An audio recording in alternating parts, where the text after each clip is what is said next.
안녕하세요 여러분, 수익 상승에 도움을 드리고 싶은 헬퍼입니다. 증시가 많이 하락을 했다가 결국 최근에 다시 SBB 사태로 연준이 다시 돈을 좀 풀게 되면서 증시는 좀 약간 상승 추세를 그리고 있습니다. 그러다 보니까 저번 주에도 얘기를 드렸지만 제가 조금 약간 한눈에 볼 수 있게 좀 기술적 지표를 만들었었고요. 근데 이제 그때 얘기 드렸던 것 중에서 제가 보니까 120분 요쪽이 시간이 아니라 이게 수식이 좀 잘못 걸리는 게 있어서 조금 오늘 수정을 됐었고요. 이제 좀 간단하게 한번 좀 요거를 한번 나눠보도록 하겠습니다. 조건식은 여러 가지가 있는데 점수를 주는 건 요 네 항목만 주게 되고요. 한눈에 볼 수 있게 120분 분봉은 당연히 이제 단기 시계열이겠죠. 일봉이 가장 중심되는 시간이라고 보시면 되고, 주는 이제 좀 약간 중단기 요 정도 시계열이라 보시면 되고, 그 다음에 이제 장기가 3주다라고 생각하시면 됩니다.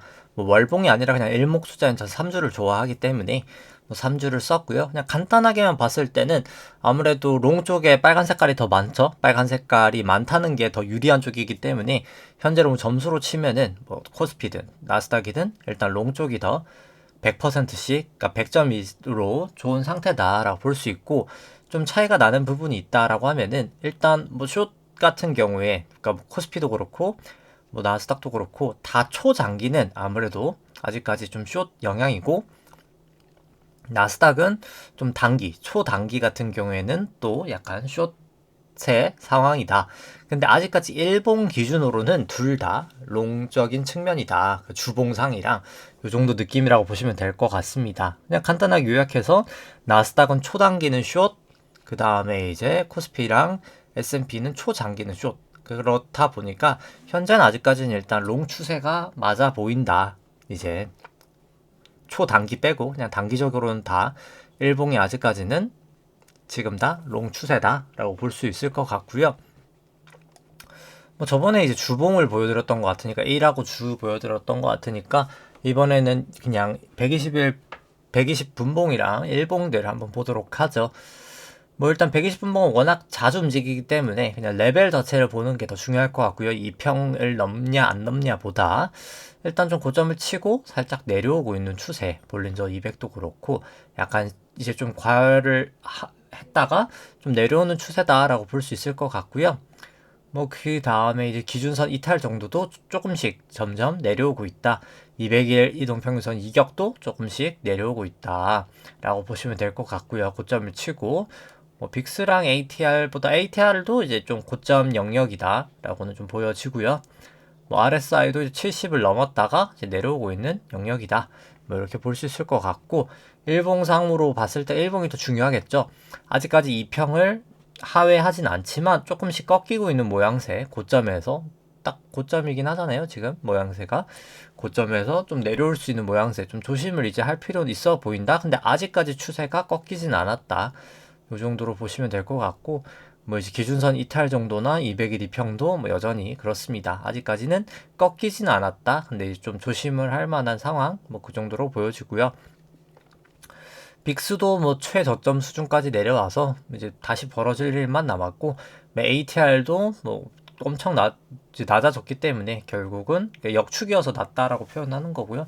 결국 다시 또 확대될 모양새다라고 보여지고, 하일드 스프레드도 다시 좀 축소가 됐지만 결국 다시 저는 좀 벌어지지 않을까, 이제 그렇게 보여집니다. RSI 같은 경우에도 아직까지는 상승 추세지만 70을 넘어갔다가 이제 내려오고 있는 추세이기 때문에 좀 조심하실 필요는 계속 있어 보인다. 일단 나스닥 기준으로 보여지고요. 그 다음에 이제 코스피 120 같은 경우에도 여기 볼린저를 살짝 넘어왔다가 내려오고 있는 추세. 볼린저 200 같은 경우는 아직 넘어갔다 내려오진 않았지만 충분히 높은 레벨에서 지금 있는 상황이기 때문에 조심하실 필요가 있다라고 보여지고, 기준선 이탈 정도도 좀 조심해야 될 것 같고, 200 이동평균선 더 갈 수도 있긴 하겠습니다만 일단 아직까지는 그냥 올라가고 있는 추세다라고는 보여집니다. V코스피나 ATR도 상당히 높은 수준까지 올라왔다. 그 부분들이 대부분 다 고점이더라. 이제 변동성으로 봐도 그렇고요. 그 다음에 이제 하일드 같은 경우는 아까 봤기 때문에 설명을 생략하도록 하겠습니다. 이제 그 다음에 이제 RSI 같은 경우에는 다 재차 70을 조금 넘은 모양새다 라고 보실 수 있을 것 같고요. 일봉상은 볼린저로는 아직까지 다 넘어가 있고, 그 다음에 기준선 이탈도 아직까지는 다 넘어가 있습니다. 200일 이평도 그렇고요. 뭐 V코스피도 그렇고 ATR도 그렇고, 다만 엄청 낮아져 있는 상황. 좀 조심을 하실 때는 정말 됐다라는 생각이고요. 뭐 RSI도 그렇습니다. RSI는 뭐 아직 70을 넘지는 않았지만 좀 조심은 하실 필요가 있다. 그냥 딱 그 정도다. 기술적 분석상으로는 뭐 체크리스트상 결국 아직은 롱은 맞는데 그냥 좀 롱의 말미 정도의 느낌이다 라고 일단 지표상으로는 볼 수 있을 것 같고요. 뭐 그 다음에 이제 뭐 매크로 쪽 간단하게 보고, 그 다음에 이제 뭐 차트들이랑 뭐 수급 쪽 상황 한번 보도록 하죠. 그리고 오늘 같은 경우에 이제 그 OECD 데이터 좀 업데이트 된 게 있어서 뭐 그 부분부터 같이 좀 보도록 하죠. OECD 뭐 경기선행지수 같은 경우에는 계속 다 내려오고 있는 추세, 뭐 여전한 상황이고요. 뭐 CPI나 뭐 PPI는 뭐 다 설명 생략하도록 하고, 뭐 소매 판매 산업생산 고정 자산 투자 뭐 매번까지는 아니지만 뭐 자주 얘기를 드립니다만, 소매 판매가 결국 그냥 수요라고 생각하시면 되고요. 산업 생산이 이제 공급이다라고 보시면 됩니다. 뭐 수요랑 공급 중에 수요가 더 높을 때 당연히 이 시기 이제 인플레이션이 심했던 70년대 시간이고요. 2000년, 2008년도 다 공급이 더 높다 보니까 이제 경제 위기가 발생을 했던 시기였었습니다. 그 이후로는 그냥 꾸준한, 그냥 뭐 특별하게 수요와 공급이 차이는 없었었고요. 근데 코로나라는 사태가 터지면서 둘 다 급감을 했다가 공급은 이 곡선을 다시 넘어서지 못하는 추세로 내려가고 있고, 수요는 올라가는 상황에서 요 갭만큼 인플레이션이 지금 발생하고 있다. 이 정도로 보시면 되고, 중요한 거는 이번에 다시 수요는 올라가고 공급은 더 내려갔기 때문에 인플레이션의 이제 악몽이 아직은 끝나지 않았다라고 보실 수 있을 것 같고요. 뭐 소위 이제 사람들이 경기 안 좋고 지금 뭐 금리 높고 하다 보니까 수요를 줄이지 않을까 해서 뭐 수요가 줄어들 수 있습니다만, 중요한 거는 공급량도 줄어들고 있기 때문에 문제가 되는 거다. 근데 심지어 수요는 또 늘었다. 뭐 이런 느낌으로 보실 수 있을 것 같고요. 뭐 미국도 마찬가지인 거를 보실 수 있습니다. 한국 쪽은 수요도 줄었지만 공급 쪽도 줄었고, 근데 최근 공급은 살짝 늘은 뭐 그 정도 모양새. 유럽 같은 경우에는 뭐 사실 공급은 오히려 증가가 좀 됐지만 추세선은 여전히 많이 이탈된 상태고, 특히나 수요가 여긴 조금 유럽 쪽은 급감하고 있는 모습을 보실 수 있다라고 보실 수 있고요. 뭐 매번 이제 얘기를 드리지만 요 데이터를 가장 많이 설명을 드리는 것 같습니다. 이제 뭐 이게 결국 이 총자산 대비 GDP가 중요한데요. 이 총자산 대비 GDP가 결국 20%가 넘어가면은 통화량이 많은 거고, 여긴 이제 통화량이 많은 구간, 여긴 통화량이 없는 구간, 그냥 딱 적당한 구간, 이 검은 선은 적당한 구간이라고 보시면 되는데, 뭐 과거 이제 QT를 했던 이 기간에는 18, 17, 거의 한 17까지 내렸었거든요. 여기까지 내렸었어요. 그래서 재차 이제 뭐 코로나 시기에 금리도 내리고 자산 매입도 다시 할 수 있는 용기가 있었는데, 뭐 지금은 얼마 줄이지도 못했거든요. 이번에 지금 뭐 거의 한 33? 요 정도까지밖에 못 줄인 상황에서 뭐 다시 SBB 사태로 인해서 자산을 다시 늘려버렸어요. 이제 이게. 근데 뭐 이런 상황에서 사람들은 그냥 뭐 결국 물가도 좀 빠지는 것 같으니까 금리 쭉쭉쭉쭉 내리면서 환호하는 상황이 오지 않을까라고 하지만, 뭐 금리는 단기적으로 뭐 정치적인 영향 때문에 내릴 수는 있겠습니다만 통화량이 너무 많다는 거죠. 통화량이 너무 많기 때문에 결국은 인플레이션은 쉽게 잡히지 않을 거다. 금리를 내리면 쉽게 잡히는 걸 떠나서 물가는 다시 올라갈 거다라고 보시면 될 것 같고요. 뭐 이제 은행들이 이슈가 난 게 이 지준 대비 GDP가 많이 낮아서 그렇고요. 이건 이제 대형 은행이랑 중소형 은행 합쳐진 값인데, 중소형 은행 이 진한 초록색인데요. 이게 거의 한 여기까지 내려와 있었습니다. 중소형 은행 같은 경우에. 근데 이게 합산이다 보니까 여기까지 왔는데, 뭐 합산 자체도 이제 꽤 많이 내려오긴 했죠. 합산 자체도 꽤 많이 내려오긴 했다. 근데 지준은 내려왔지만 이 돈들이 다 RRP라는 여기에 내려갔기 때문에 지준하고 RRP를 합친 요 수치 같은 경우에는 여전히 높은 상황이다. 근데 중요한 건 이 수치가 어차피 여기까지 내려가야 되거든요. 한 10%까지. 근데 아직 갈 길이 멀은 거죠. 여기 이만큼 다시 통화량이 축소가 돼야 되는데 갈 길이 멀었다. 결국 지금은 지준이 부족해서 문제가 나고 있지만 지준이 부족하다기보단 그 지준이 RRP라는 곳으로 다 흘러가서 지금 돈이 부족한 거다. 근데 돈이 풀면은 어차피 돈은 총합이기 때문에 인플레이션 더 발생할 수밖에 없다. 결국 그래서 이러지도 저러지도 못하는 지금 그런 상황인 것이다. 라고 생각을 하시면 될 것 같고요. 뭐 나머지는 뭐 시간 관계상 뭐 설명은 생략하도록 하겠습니다. 뭐 거의 특별히 뭐 봐야 될 차트가 그렇게 뭐 매번 얘기를 드리기 때문에 없는 것 같고요. 그리고 뭐 그냥 특별하게 좀 얘기를 한다고 하면은 뭐 예금 증가율은 계속 사실 지준이 줄어들고 있기 때문에 감소가 되고 있고요. 그러니까 예금을 많이 빼고 있기 때문에 실제로 대출은 또 증가를 그래도 어느 정도는 하고 있기 때문에 예대율 자체는 계속 높아지고 있습니다. 시중에 돈이 계속 풀리고 있다라고 보시면 될 것 같고요. 그 다음에 이제 연준 총자산 같은 경우에는 뭐 사실 큰 변동은 없었습니다. 마이너스 한 278억 달러 정도 감소를 하면서 뭐 그래도 이제 감소는 하긴 했습니다만 다만 뭐 워낙 줄여놓은 거를 한 방에 많이 늘려버렸다 이렇게 보실 수 있을 것 같고요. 한 6천억 달러 줄였던 거를 한 4천억 달러를 한 방에 2주 만에 다시 사버렸다. 그리고 재무부 일반 계정 계속 지금 감소를 하고 있죠. 미국이 재정정책 쓸 때 쓰는 돈들인데 이 돈이 결국 없어지면 또 부채 한도 협상도 이제 또 문제가 되겠다. 이제 지금 뭐 그런 상황이다 생각을 하시면 됩니다. 뭐 지준 같은 경우가 이제 연준에서 돈을 풀면서 많이 증가가 됐었고요. 다만 전주 대비해서 이번 주 같은 경우에는 125억 달러 정도만 뭐 크게는 중간 안 했습니다. 그러니까 은행 리스크가 이제 좀 단기적으로는 완화가 돼서라고 보시면 될 것 같고요. 뭐 그 다음에 이제 기준금리 같은 경우에는 뭐 상당히 높은 수준이죠. 5%까지 왔지만 실질 기준금리는 여전히 높은 수준이다라고 계속 얘기를 드리고 있습니다. 실질 기준금리는 뭐 지금 더 낮아졌네요. 오히려 돈을 풀어버렸기 때문에 돈을 다시 풀었잖아요, 미국이. 그러다 보니까 실질 기준금리는 오히려 낮아져서 지금 1.41% 정도 된다라고 생각을 하시면 됩니다. 뭐 기준금리가 낮기 때문에 실제로 물가가 잘 안 잡히겠다. 결국은 뭐 이제 그렇게 보시면 될 것 같고요.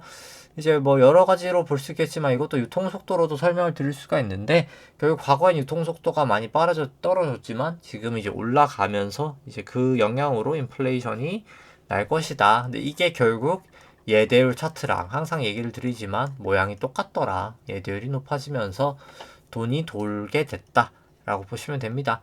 뭐 설명하는 김에 그냥 뭐 M2 대비는 오늘 뭐 그냥 설명을 생략하도록 하고요. 결국은 최종 목적은 저는 중국이다라고 보여지고요. M2 나누기 M1이 상당히 높은 수준인데 이게 돈이 없다는 얘기거든요. 간단하게 결국 궁극적인 타겟은 중국이고 중국이 뭐 역대 가장 저는 심각한 상황이다. 통화량으로 봤을 때 이제 그렇게 보여집니다. 뭐 그 다음에 이제 오늘 그냥 바로 이제 순서대로 진행을 해보면은 뭐 코스피 오늘 한 0.6% 상승이 있었고요. 뭐 코스닥은 한 1.8% 정도 큰 폭의 상승이 있었습니다. 수급 같은 경우에는 이제 기관이 한 3천억 정도 코스피 매수 있었고요.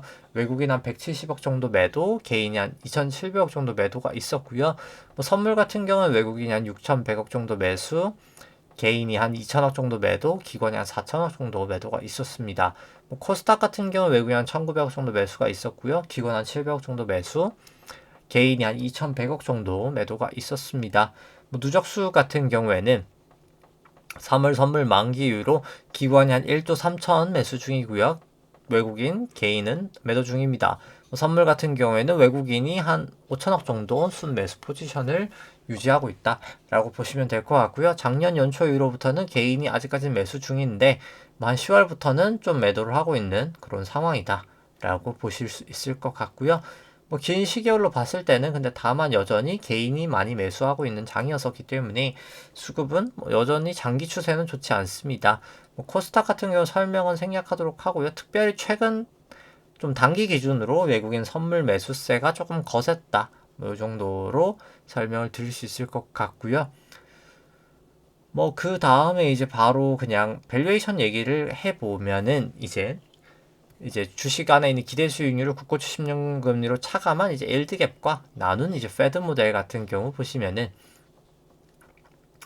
뭐 둘 다 이제 높으면 고평가, 높을수록 저평가, 낮을수록 이제 고평가인데요. 뭐 아직까지 고평가 영역이다. 아직까지 좀 많이 낮은 영역이다. 일드갭이나 패드 모델이나 뭐 그렇게 보여집니다. 이제 요거 같은 경우에는 잠시만요. 요거보다는 요거를 보여드리는 게 맞겠죠. 요 같은 경우에 코스피 기대 수익률에서 성장률 물가 국고채 10년을 차감한 거다. 요 정도 수익률은 당연히 나와야 되지 않겠냐라고 해서 요건 이제 높을수록 저평가, 낮을수록 고평가인데 요때 가장 저평가였었다가 쭉쭉쭉쭉 해서 지금 여전히 비싸진 밸류에이션이다. 뭐 요 정도로 보여지고요. 좀 긴 시계열로 코스피를 보더라도 이제 코스피는 여전히 고평가긴 고평가다라고는 생각을 합니다. 뭐 코스닥도 뭐 마찬가지로 여전히 고평가다라고 보여지고 이 수치로 봐도 뭐 여전히 고평가다라고는 보여집니다. 뭐 그 다음에 이제 뭐 S&P 그냥 S&P도 이걸로 보죠. 뭐 S&P 같은 경우에도 여전히 고평가다라고 보여지고요. 패드 모델로 봐도 여전히 고평가다라고 보여집니다. 뭐 그 다음에 이제 성장률 물가 10년 국채로 뺀다 하더라도 뭐 여전히 많이 고평가다라는 거는 뭐 명확해 보이는 것 같고요. 뭐 그 다음에 이제 신용잔고 추이 같이 한번 살펴보면은 잠시만요. 네. 신용잔고 추이 보시면은 뭐 코스피, 코스닥 합산 신용잔고 같은 경우에는 한 18조 8천억 정도 되면서 한 3천억 정도 증가가 되었습니다. 뭐 여전히 조금 내려오고 있는 추세긴 하나 신용잔고 나누기 이제 코스피 시총으로 본다고 하면은 뭐 여전히 높은 레벨이다 라고 보여지고요. 그 다음에 증감 속도도 뭐 여전히 아직까지는 또 다시 상승 추세를 좀 나타내고 있다. 뭐 코스닥은 뭐 설명을 생략하도록 하고 신용잔고는 좀 코스닥이 조금 더 심각해 보인다. 뭐 정도로 보실 수 있을 것 같고요. 뭐 그 다음에 이제 ISM 제조업 지수도 나왔는데 이제 3월 지수가 상당히 뭐 나쁘게 나왔습니다. 뭐 이제는 거의 침체 영역으로 들어왔다라고 보실 수 있을 것 같고요. 제조업 지표 같은 경우에는 좋지 않고 데이터 수치가 일간 한국 수출액도 뭐 계속해서 좋지는 않습니다. 코스피 시가총액 대비해서 일간 한국 수출액 같은 경우도 뭐 좋지 않다. 여전히 좋지 않은 상황이고 글로벌 GDP 대비해서 코스피랑 S&P도 여전히 좋지 않다. 뭐 코스피는 뭐 그 정도로 안 좋은 건 아닌데 S&P가 훨씬 더 좋아 보이지 않는다. 이제 뭐 그 정도로 보여지고요. 그 다음에 이제 부동산 가격 같은 경우에는 국내는 뭐 사실 실질로 보면은 많이 내려오긴 했습니다. 물가가 올라간 것도 있고 부동산도 빠진 영향도 있고 해서 그냥 거의 적정 수준까지는 내려왔고요. 이제 실질로 봤을 때는 다만 미국은 아직 조금 내려올 길이 더 멀어 보인다 생각은 들고 PIR도 그렇습니다. 국내 쪽은 사실 PIR도 상당히 많이 내려오긴 했다. 근데 사실 더 내려올 룸은 있다. 뭐 이 정도로는 보여지고요. 뭐 나머지는 그냥 차트만 보여드리고 뭐 설명은 생략하는 걸로 하겠습니다. 보시면은 설명은 생략하도록 하고요. 뭐 그 다음에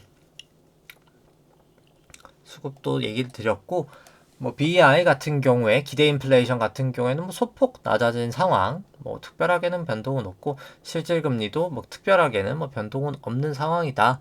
뭐 그렇게 보실 수 있을 것 같습니다. M2 통화량 대비해서는 오늘 설명은 생략하도록 하고요.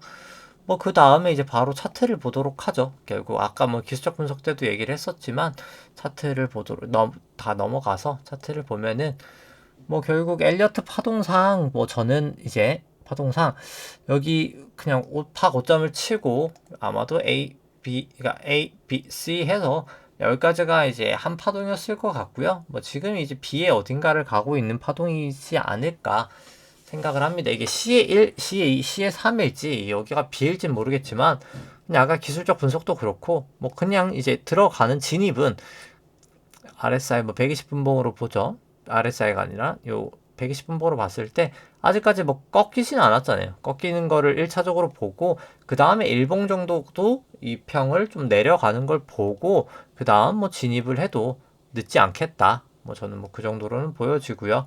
그래서 아직까지는 좀 보자. 뭐 그 정도로 보여집니다. 근데 뭐 좀 언제든 내려갈 수는 있겠다. 뭐 이제 그 정도. 네, 이제 조금 지켜보긴 하자. 이제 그 정도로 보여집니다. 여기 일단 52도 평균선 저항 받던 부분은 그래도 좀 넘겼다. 이 정도로 볼 수 있을 것 같고요. 뭐 코스닥 같은 경우에는 뭐 계속 좀 강한 추세를 일단 나타내고 있습니다. 근데 다만 이게 어디까지냐가 애매할 텐데 뭐 결국 그럼에도 불구하고 일단 아직까지는 가고 있다는 거죠. 그냥 이럴 때는 결국 이런 것도 그냥 코스피 아까처럼 추세가 꺾이면 그때 들어가자. 아직까지는 아니다. 뭐 이제 좀 계속 지켜보지만 근데 보조 지표는 분명히 과열은 과열이다. 이제 그 정도로 보여집니다. 근데 다만 어디까지 갈지는 아무도 모른다. 일단 좀 이건 지켜는 봐야 된다. 근데 이제 뭐 거의 다 와간다. 뭐 그 정도 느낌으로 볼 수 있을 것 같고요. S&P 같은 경우에도 좀 애매한 게 S&P는 결국 여기 5파 고점을 치고 그 다음에 여기까지 A고 결국 B인 것 같은데 여기를 이제 넘냐 마냐가 저는 좀 중요할 것 같아요. 여기를 넘냐 마냐가 좀 중요하다기보단 좀 궁금증이기도 한데 나스닥은 이미 여기를 넘어버렸거든요. 그래서 이게 어떻게 보냐에 따라서 다르겠지만 결국 B 이렇게 쭉 요거를 빌어볼지 아니면 잠시만요. 네.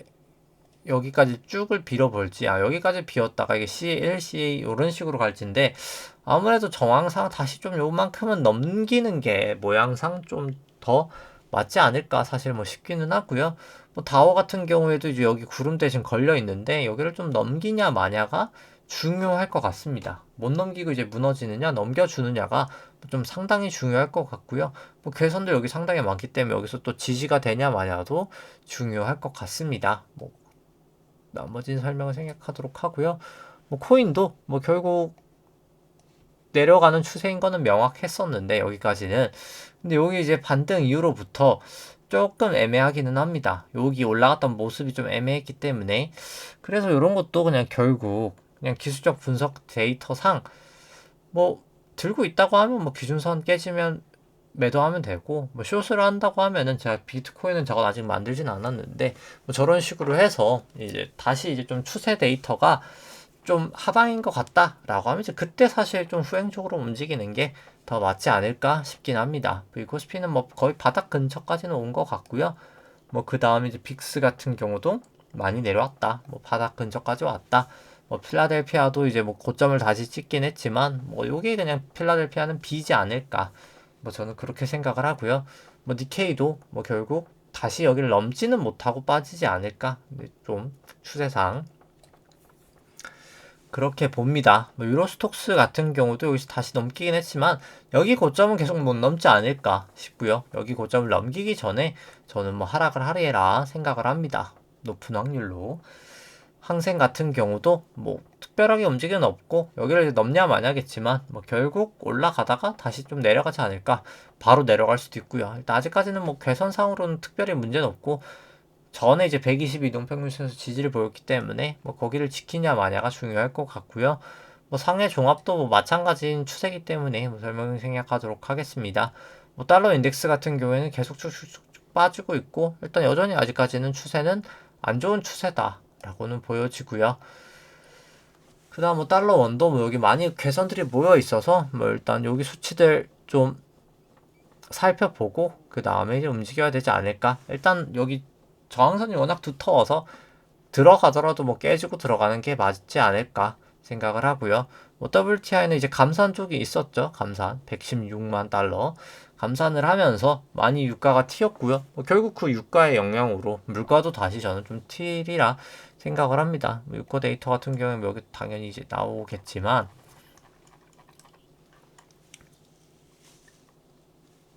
WTI랑 이제 뭐 같이 있네요. 여기는 이제 뭐 유가 같은 경우에 좀 큰 폭의 반등이 있었고 이제 그래서 뭐 골드만 상품 선물도 좀 많이 상승을 한 상태입니다. 그래서 일단 여기 200 이동평균선 좀 추세를 넘겨주냐 마냐가 좀 중요할 것 같고요. 뭐 금은 다시 이제 최고치를 기록을 하면서 여기를 이제 넘냐 마냐가 좀 중요한 상황이 됐습니다. 금은 이제 뭐 실질금리 저는 조금 더 올라가서 내려갔다 올라갈 줄 알았는데 결국은 이제 장기적으로는 좀 올라간다라고 생각했지만 좀 생각보다는 좀 타이밍이 제가 생각한 것보다는 좀 빨리 왔다 올라간다라고 생각을 했지만 뭐 타이밍이 좀 빨리 왔다라고 생각은 하고요. 국고채 10년은 제가 생각하기 여기 그냥 1, 2, 3, 4, 5 그다음 B 그러니까 그 다음에 이제 이게 A, B, C로 아마 저는 조금 내리지 않을까 생각을 합니다. 그냥 이제 장기 추세로 봤을 때 뭐 이런 느낌인 거죠. 결국 여기가 엘리어트 파동상 1, 2 여기까지가 3, 4, 1, 2, 3, 4, 5, 5 해서 5파고 좀 나오고 A, B, 1, 2, 3, 4, 5 이런 식으로 저는 하락을 하지 않을까 이 정도 느낌으로 생각을 합니다. 그래서 한 요 정도까지 저는 빠지지 않을까 생각을 하고요. 뭐 미국채 10년도 마찬가지입니다. 이게 그냥 A, B, C인데 이게 C 1, 2 뭐 이런 식으로 빠지고 있는 거지 않을까 생각을 하고요. 뭐 키스코 홀딩스 같은 경우에는 일단 뭐 MACD는 좀 긍정적인 모습은 나타내고 있고요. 그리고 일단 여기 52동평균선이랑 구름대에서 좀 잘 지지가 되고 있긴 합니다. 결국 여기를 깨지면 뭐 매도를 하시면 될 것 같고요. 근데 다만 일단 뭐 밸류에이션 자체는 뭐 엄청 싸기 때문에 뭐 길게 긴 시계열로는 뭐 저는 올라가리라 생각을 합니다. 근데 단기적으로는 뭐 결국 주주 환원 정책이 계속 있긴 해야 될 거거든요. 뭐 조금씩 서서히 나오고 있지만 이제 그게 또 한 건 큰 거가 나올 때 다시 한번 좀 크게 오르지 않을까라고는 생각을 합니다. 일단 그 다음에 이제 뭐 현대해상 같은 경우에는 일단 여기 52동평균선까지 내려온 상황이기 때문에 여기가 지지가 되는 게 중요할 것 같고요. 뭐 아무리 늦어도 200이 여기 120일 깨지고 내려가면 뭐 그때는 매도를 하시는 게 맞을 것 같다 생각은 들고요. 현대해상 그냥 금리를 제외한 기대 수익률은 많이 낮아지긴 했지만 뭐 그래도 그것도 좀 높은 편에 속하긴 하고요. 과거에 비해서는. 근데 이제 금리를 감안한 기대 수익률은 뭐 그렇게 좋지는 못하다. 뭐 다른 종목에 비해서는 좋다. 뭐 이제 그 정도로 보시면 될 것 같고요. 뭐 우리금융 지주도 뭐 은행 계열로 지금 계속 다 주가가 좋진 않죠. 뭐 정부 압박도 있고 워낙 뭐 출연하는 것도 많아서 이제 그런 부분이 있고 그래서 일단 뭐 추세는 계속해서 좋지는 않습니다.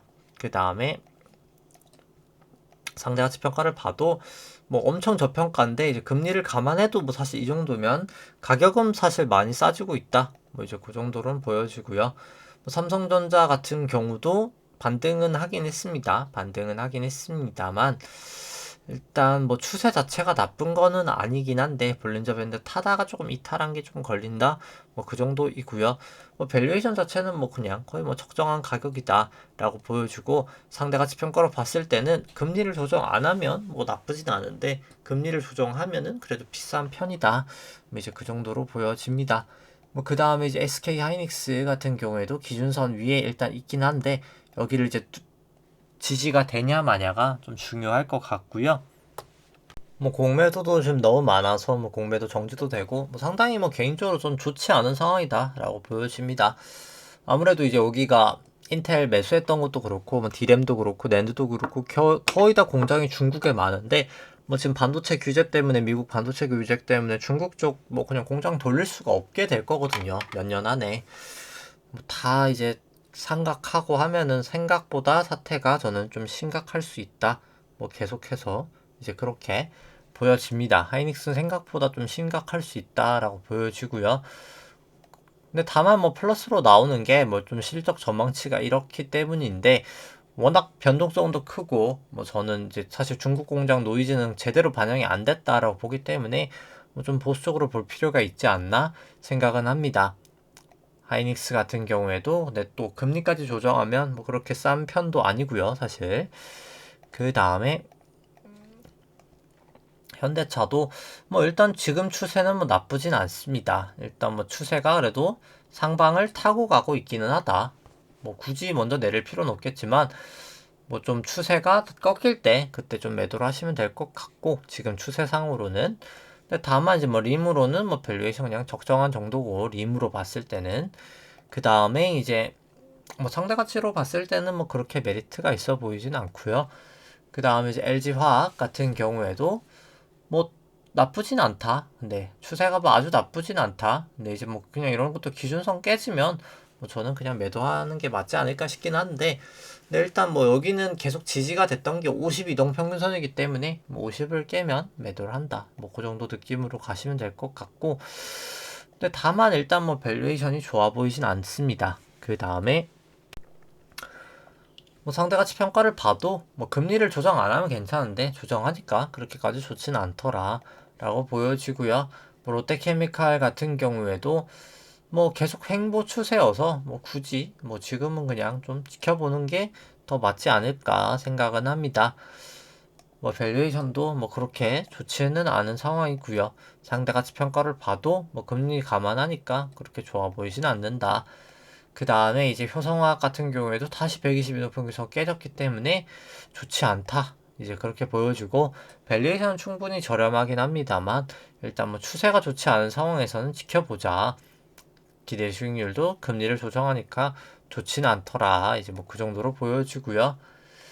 그 다음에 이제 뭐 GS 같은 경우도 일단 뭐 아직까지는 추세가 좋지 않다. 전선 기준선 위에 있습니다만 뭐 굳이 이제 추세가 안 좋은 거를 지금 뭐 이렇게 먼저 들어갈 필요는 없다라고는 보여지고요. 다만 밸류에이션은 뭐 상당히 저평가다. 그렇게 보여지고 상대가치 평가로도 이 정도면은 뭐 상당히 저평가다. 이제 그 정도로는 보여집니다. 그 다음에 이제 뭐 KT 같은 경우도 뭐 일단 아직까지는 추세가 좀 안 좋았던 거를 전보다는 좀 회복이 됐다. 저항선 기준선 위로 돌파됐고 후행스팬도 호전이 됐고요. 다만 밸류에이션도 일단 뭐 저평가되어 있고 여기는 뭐 좀 상대가치 평가도 뭐 나쁘진 않다. 근데 결국 뭐 계속 대표 문제건 때문에 좀 약간 노이즈가 나고 있는 뭐 그런 상황 때문에 주가가 생각보다 힘은 받지는 못하고 있다. 이 정도로 보여지고요. 뭐 뒤에 레인시도 이제 기준선 정도까지는 넘어와 있는 상황. 뭐 전보다는 다 추세가 좋아지긴 했다라고 볼 수 있을 것 같고요. 상대가치 절대가치 평가로는 충분히 저평가되어 있고 뭐 상대가치 평가로 봐도 뭐 이 정도면 나쁘지는 않다. 뭐 이제 그 정도로 보여집니다. 뭐 카카오 같은 경우에는 뭐 차트가 아직까지는 뭐 그냥 힘이 없는 상황, 지지부진한 상황. 근데 여기 이제 괴선들이 많이 모여 있어서 여기를 넘냐 마냐가 상당히 중요할 것 같긴 하고요. 그 다음에 카카오는 절대가치 평가로는 뭐 그렇게 메리트는 없어 보이고요. 상대가치 평가로 봐도 뭐 메리트는 없어 보입니다. 그 다음에 네이버 보시면은 뭐 차트가 카카오랑 뭐 특별히 다르진 않고요. 절대가치 평가로는 조금 더 고평가가 되어 있고 상대가치 평가로 봤을 때도 좀 고평가가 되어 있다. 고평가는 되어 있다라고 생각은 하고요. 뭐 셀트리온 같은 경우도 뭐 계속 넘을랑 말랑하고 있는데 뭐 이왕 이쯤 왔으면 그냥 구름대 넘고 들어가는 게 더 맞지 않을까 싶기는 하고요. 근데 뭐 일단 밸류에이션은 저는 좀 비싸다라는 생각이고 상대가치 평가로 봐도 이 정도면 비싼 편이지 않나 뭐 이제 그렇게는 보여집니다. 그 다음 뭐 삼성 바이오로직스를 보더라도 뭐 일단 아직까지 추세가 제대로 넘지 못했기 때문에 좀 지켜보는 게 더 맞을 것 같고요. 절대가치 평가로는 비싸 보이고 그 다음에 상대가치 평가로 봐도 뭐 좋아 보이지 않는다. 뭐 이제 그 정도로 볼 수 있는 것 같습니다. 뭐 그 다음에 이제 NC소프트 같은 경우도 일단 좀 모이고 있는데 이건 뭐 추세를 조금 더 지켜봐야 될 것 같긴 하고요. 볼린저 밴드 모이니까 뭐 위든 미치든 튀겠다. 그 정도로 보고 이제 뭐 절대가치 평가로 또 메리트는 없는 상황이고요. 그 다음 상대가치 평가로 보더라도 보시면 뭐 그 다음에 이제 상대가치 평가로 어이구 잠시만요. 그 다음에 이제 뭐 잠시만요. 네, NC 같은 경우에 상대가치 평가로 보더라도 뭐 이 정도면 그렇게 메리트가 있어 보이진 않는다. 뭐 이제 그 정도로 보여집니다. 그 다음에 이제 뭐 포스코홀딩스 같은 경우에는 뭐 다 기준선 위로 올랐기 때문에 뭐 추세는 나쁘지 않다. 근데 이제 RSI가 70을 넘어갔다가 밑으로 내려왔기 때문에 일단 여기 기준선 지지가 되는 거는 조금 확인을 하는 게 필요하다. 이제 그 정도로 보여지고요. 일단 뭐 절대가치 평가로는 나쁘지 않습니다. 좋은 편이고 상대가치 평가로 봐도 이 정도면은 양호한 편이다. 사실 금리 감안해도 이 정도 뭐 나쁘진 않다. 근데 뭐 사실 비싼 편이기도 하다. 금리를 감안하면 뭐 그 정도로 보실 수 있을 것 같습니다. 뭐 그 다음에 잠시만요. 네. 그 다음에 이제 뭐 LG전자 같은 경우도 뭐 일단 추세가 아주 나쁘진 않지만 일단 전환선 기준선에 좀 역전이 된 거는 보인다. 뭐 이제 그 정도로 보여지고요. 그 다음에 상대가치 평가로 절대가치 평가로 봤을 때는 뭐 그냥 적정보단 살짝 싼 느낌 이제 그 정도로 볼 수 있고 상대가치 평가로 봤을 때도 싸 보이진 않는다. 뭐 비싼 편이다. 이제 그 정도로 보여지고요. 그 다음에 이제 제일제당 같은 경우에는 뭐 넘어서긴 했지만 뭐 여전히 아직까지는 좀 추세는 지켜봐야 되겠다. 이제 뭐 그 정도로 보여집니다. 절대가치 평가로는 저평가가 되어 있고요. 상대가치 평가로 봤을 때는 보시면은 뭐 나쁘지 않은 뭐 이 정도면 나쁘지 않은 밸류에이션을 나타내고 있다라고 보실 수 있습니다. 그 다음에 이제 뭐 한국 기업 평가 같은 경우에는 괴선들 다 모여서 뭐 위든 미치든 뭐 일단 요거는 강하게 될 것 같고요. 그 다음에 이제 절대가치 평가로는 그냥 시장 가격 정도고 상대 가치 평가로 봤을 때는 뭐 조금 더 저평가가 전 되어 있지 않나 살짝은 그렇게 보여집니다.